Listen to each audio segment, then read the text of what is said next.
You can't walk through walls. Or can you? No. But if atoms are more than 99% empty space, why can't we phase through things? It's actually because of a quantum rule called the Pauli Exclusion Principle. Let's take a look.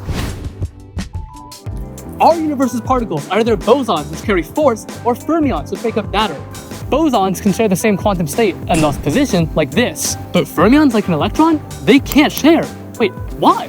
Well, for three reasons. First, fermions are indistinguishable. Essentially, I can't tell two of them apart. If I have two fermions A and B, and I toss them, I now can't tell which fermion is A or B. Secondly, fermions are represented by a wave function called psi, a probability graph showing where they'll most likely be. This pickleball is more likely to be found on these courts where people are playing, so its wave function will be high here. But over in that pond, low probability, low wave function. Lastly, wave functions can be combined and show the chances of finding multiple fermions. However, this combined wave function has to be anti-symmetric. What does that mean?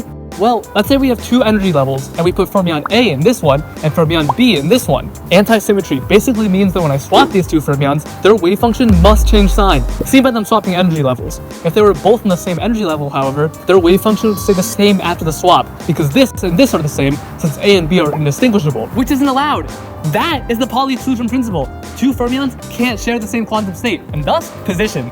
And since electrons are fermions, they're forced into different energy shells in atoms. Otherwise, they'd all clump together at the lowest level, and atoms would lose all structure. So, atoms exist only because electrons are separated like this. Understanding more about the principle can even help us make breakthroughs in quantum computing. It's even the reason why neutron stars don't collapse into black holes, because, you guessed it, neutrons are fermions too. So, because of the Pauli Exclusion Principle, my electrons and this wall's electrons can't share the same position, which stops me from walking through walls.